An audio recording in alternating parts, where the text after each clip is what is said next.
organizando reuniones en los lugares de trabajo, en las cooperativas, en los centros de estudio. Básicamente se trata de conversar, digamos, de convertir en rango constitucional derechos humanos muy claros, que son los 3 puntos, las medidas cautelares de autodefensa que planteamos en la pandemia. En caso de que salga el principal punto de financiamiento según los técnicos del PCT, ¿de dónde sale? Además del fideicomiso que se va a dar. Hay un primer tramo que el CIMBE estima hasta el 2037, a nosotros nos da más, mucho más tiempo, que se financia de los propios ahorros que el país conquista por no tener que transferir dinero a la SAFAP. Hay que saber que hay, digamos, unas necesidades de asistencia financiera a la seguridad social que surgen de los costos de la SAFAP. Hay todo un primer tramo que, bueno, el trabajador es estafado, porque por cada 100 pesos que el trabajador pone se le descuenta una comisión de un entorno de un 20. Por tanto, es el único sistema de ahorro que en vez de darte interés, te cobra. Digamos que, además de la solvencia que está planteada en la propia papeleta, es bien importante que la gente sepa que en la papeleta se establece un periodo de 24 meses, que es a los efectos de que el Parlamento, que tiene la potestad de interpretar la norma constitucional, la interprete. ¿También?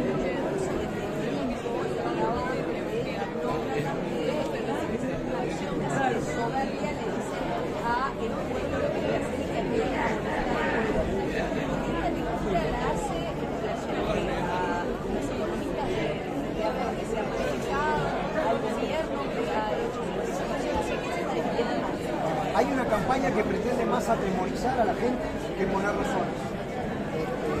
De pique.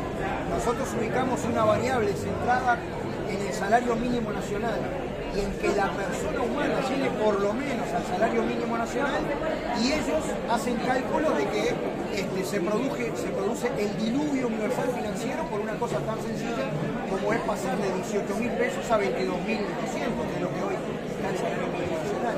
Entonces lo que nosotros criticamos es una campaña que es mucho más de miedo que de fundamento. Ahora, la lógica del mercado, más allá de lo que plantea el CNT, es de alguna forma sale este plebiscito, hay que aumentarlo de todos los aportes, tanto patronales también como laborales. De alguna forma, para encontrar esos costos, el propio mercado se termina de alguna forma transformándolo a más impuestos. Eso de alguna forma no termina pegando contra trabajando sus ingresos. La seguridad social no está en la esfera del mercado. Si tú ubicaras la seguridad social en la esfera del mercado, la seguridad social no sería necesaria. Es como plantean los liberales extremos, que la gente trabajara y tuviera su capacidad de ahorro para ahorrar y proveerse en el futuro cuando no puedan trabajar de combustible. La seguridad social es otra cosa, no tiene que ver con el mercado. Lo que nosotros decimos, y esto no, la papeleta no es una reforma integral de la seguridad social, es 3 puntos. Volver a conquistar el derecho usurpado de la 20.130 de elegir si uno puede jubilarse a los 60 años, que la persona acceda por lo menos al salario mínimo nacional y erradicar el lucro financiero, porque es costoso, ineficiencia, digamos, del sistema de la seguridad social. Si nosotros vamos a una reforma integral de la seguridad social, más adelante, obviamente que hay que conversar de la financiación, de las prestaciones, de la forma de existencia de la seguridad social. Yo te pongo un ejemplo. Los sectores del gran capital vinculado a los agronegocios pagan un 1.9% a la seguridad social, el trabajador un 15%. Eso es justo.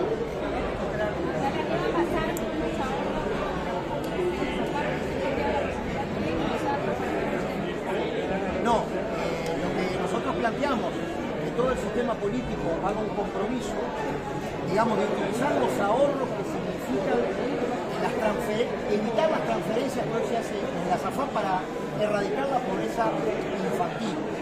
Los trabajadores, todos los beneficios que tienen, entre comillas, por estar en la FAP, los mantienen en el nuevo régimen. Hay una parte de la papeleta que establece que no puede haber detrimento de tipo alguno con respecto a los derechos que tiene la gente.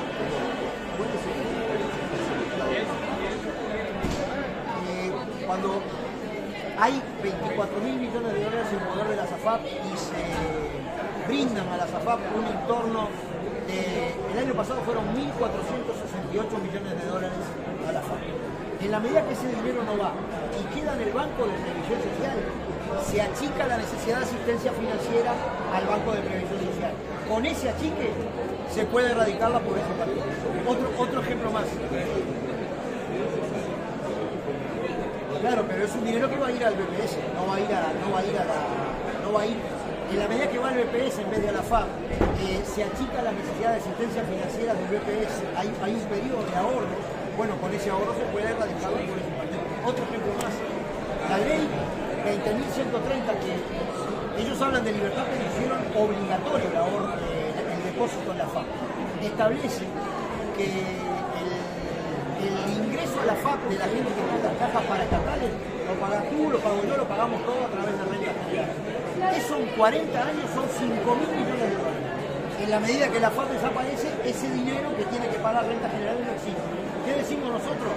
Hacer un compromiso de erradicar la pobreza infantil con los ahorros que devienen de no transferir recursos a la FAP. ¿Qué pasa con los trabajadores que van a tener menos de 30 años de trabajo?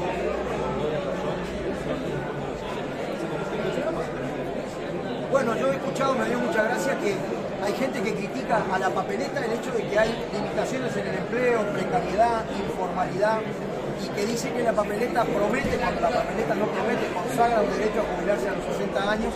Obviamente que ese aspecto, digamos, no tiene que ver con la seguridad social, sino con cambiar el mundo del trabajo, evitar la evasión, generar condiciones para que haya trabajo de calidad.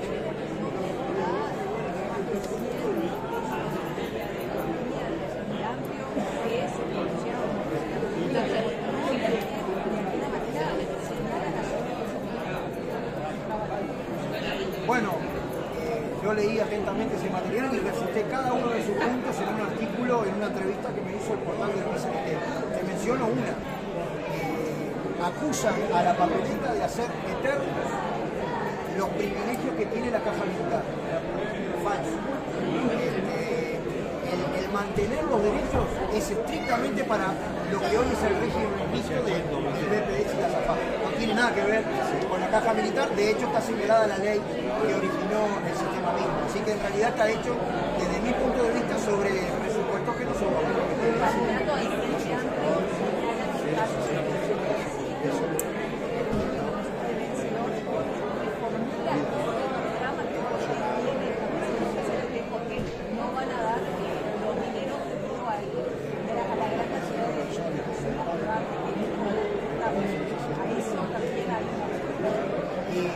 propio CIMBE, que no apoya la papeleta, dice que nuestra iniciativa hasta el 2037, nosotros decimos que es mucho más adelante, no genera dificultades financieras.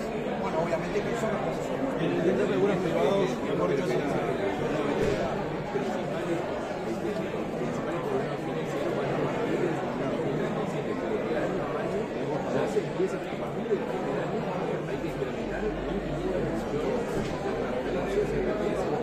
el Banco de Previsión Social y el informe actuarial del Banco de Previsión Social sostiene que como la papeleta no está reglamentada y en la propia papeleta se establece que hay un periodo de 24 meses para quien puede reglamentar que ese parlamento reglamente, los supuestos que ellos manejan pueden ser equivocados. Sí, son equivocados.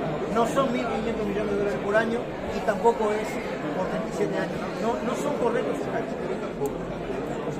Son 460 millones de dólares por año lo que a nosotros nos da. Si alguien piensa que nuestra papeleta es para llevar a cada prestación al nivel del salario mínimo nacional y no como decimos nosotros a la persona, no vote. Y si nosotros somos transparentes, lo que llega al salario mínimo nacional es la persona. Está claramente establecido en la papeleta, porque por eso se hace referencia a la definición del salario mínimo nacional. Y si hay alguna duda o alguna cuestión casuística que haya, que es el Parlamento quien debe negociarlo. Que si nosotros somos claros con la población, lo que llega al salario mínimo nacional es la persona. Me entendió que algunas personas anunciaron que están en contra de la papeleta, si salen, están en un estado, se va a ver que están bailando, están en un sentido con una gente que está pasando. Ese tipo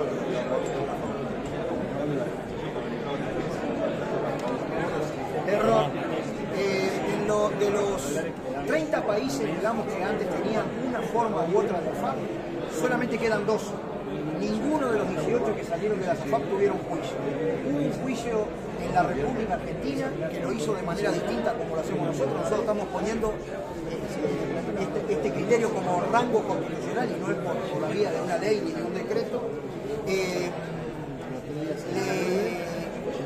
La empresa que hace juicio, digamos, al Estado argentino ganó 8 millones de dólares y solamente al estudio de abogados que hizo el trabajo en la CIADI, en el ámbito del Banco Mundial que resuelve litigios internacionales, le cobró 14 millones de dólares. Es decir, no hay forma, y es bien interesante la sentencia de la CIADI. Dice que, al final de cuentas, si los países no pueden elegir el rumbo que toman en su soberanía nacional, en definitiva no habría cambio de ningún tipo, ¿no? Y esto, repito, es una iniciativa de democracia directa, la gente se va a expresar, el pueblo se va a expresar, y no es un decreto, digamos, ni siquiera es una ley, va a quedar directamente en la Constitución. Es decir, es una forma bien distinta de hacer las cosas a como lo que no hizo la República.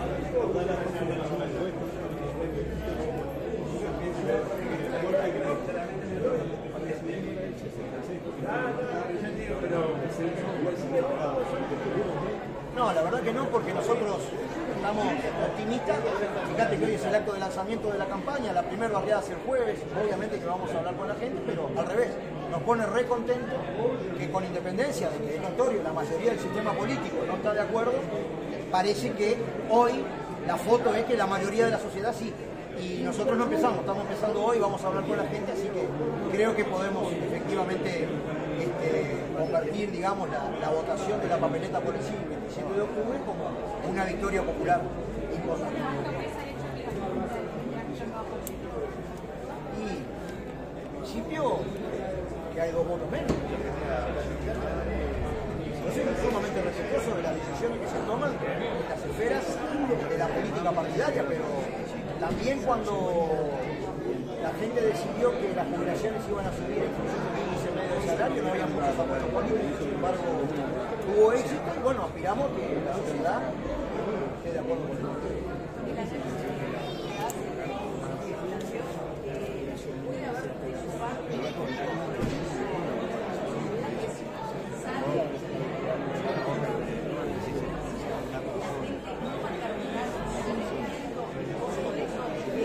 Incrementos en impuestos, en retiro de dinero que se vaya por las acciones, eso es lo que se plantea desde la política de estar en contra. No puede ser recientemente que eso no. Bueno, a los neoliberales lo primero que se les ocurre cuando hay que financiar algo es subir el IVA. El IVA es un impuesto regresivo porque lo paga principalmente quien se consume todo su ingreso. Como hay gente que no se consume todo su ingreso porque justamente tiene capacidad de ahorros, solo paga el IVA por la parte que se consume. Siempre se les ocurre lo mismo. Realmente me parece que quedan muy expuestos, ¿no? Porque le voy a poner solamente 3 ejemplos. Un gran estanciero que está vinculado a la soja, a los agronegocios, a la carne, a los productos forestales, paga un 1,9% y un trabajador un 15%. ¿Será que es justo? Hay millones de dólares de evasión que con una inspección más sólida podrían ayudar a solventar esto. Tercero, se le regala al gran capital por año 2.000 millones de dólares por no cobro de impuestos al IRAE o al patrimonio. ¿Será que los únicos que se les ocurre es subir el IVA? Nosotros vamos por otro camino. Yo el compromiso que puedo hacer con el pueblo es que nosotros también aspiramos a que una reforma integral de la seguridad social esté asociada a una reforma laboral de punta, con derechos, con competitividad sistémica, con productividad, con reducción de la jornada, con derechos, y a una reforma tributaria que también ayude a solventar esos derechos, ¿no? En un país igualitario donde nadie pase mal, que se puede, porque este es un país rico. Gracias. Muchas gracias.